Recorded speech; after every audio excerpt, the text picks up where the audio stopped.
Hello viewers, আপনারা সবাই কেমন আছেন? আশা করি সবাই ভালো আছেন। আমিও কিন্তু ভালো আছি। আমি যাচ্ছি বিলে ধান ক্ষেত দেখার জন্য। কারণ কালকে প্রচুর বৃষ্টি হয়েছে। আর এই বৃষ্টিতে ওই ধান ক্ষেতটা দেখা যাওয়া যায়নি।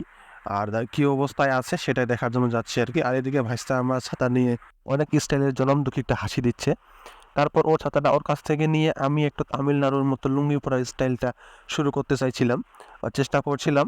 তো একটু পারতেছিলাম। আর দেখতেই পাচ্ছেন একটু পড়ার চেষ্টা করছিলাম আরকি। তারপর হাঁটা শুরু করে দিলাম সেই ধান ক্ষেতের দিকে। মানে এই ধান ক্ষেতটা আমাদের একটা বিলের মধ্যে পড়ে গেছে অনেক দূরে। এটাই অনেক দূরে, আর বাকিগুলো সব কাছাকাছি আছে বাড়ির আশেপাশে আমাদের। তো চলে গেলাম সেই ধান ক্ষেতে। দেখতে পাচ্ছেন ভাইস্তা আমার সামনের দিকে দাঁড়াইয়া ছিল। আর ওইদিকে কিছু মহিলা ঘাস কাটতেছিল। তাদেরকে দেখানোর চেষ্টা করতেছিলাম কিন্তু দেখা যাচ্ছে না। যাই হোক, তারপর আবার ধান খেতে চলে আসলাম। এই যে আমার ধানের অবস্থা, আগে প্রচুর লাল ছিল এবং কি পাতার মধ্যে ছিটে ভাব ছিল একটা। তো একটু চলে গেছে, কারণ পানিটা আসার পর লাল ভাবটা চলে গেছে, অনেক উপকার হয়েছে। এই যে দেখতেছেন পানির কি অবস্থা, পানি একটু বেশি লাগছে আর কি। যাক, পানিটা হয়েছে, অনেক উপকার হয়েছে।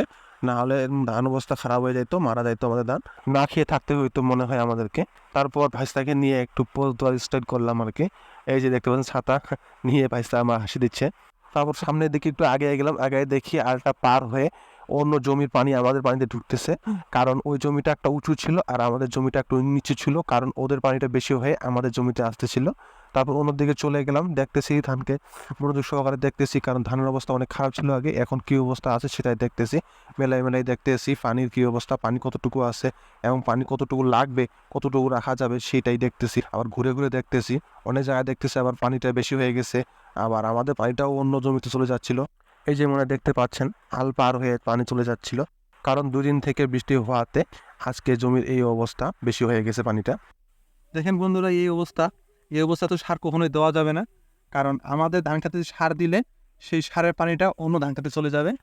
এখন যদি এই অবস্থায় সারটা দিয়ে দেই, তো লসটা কিন্তু আমাদেরই হবে। আর ধানের কোনো লাভ হবে না, এমনকি উপকার কোনোই হবে না।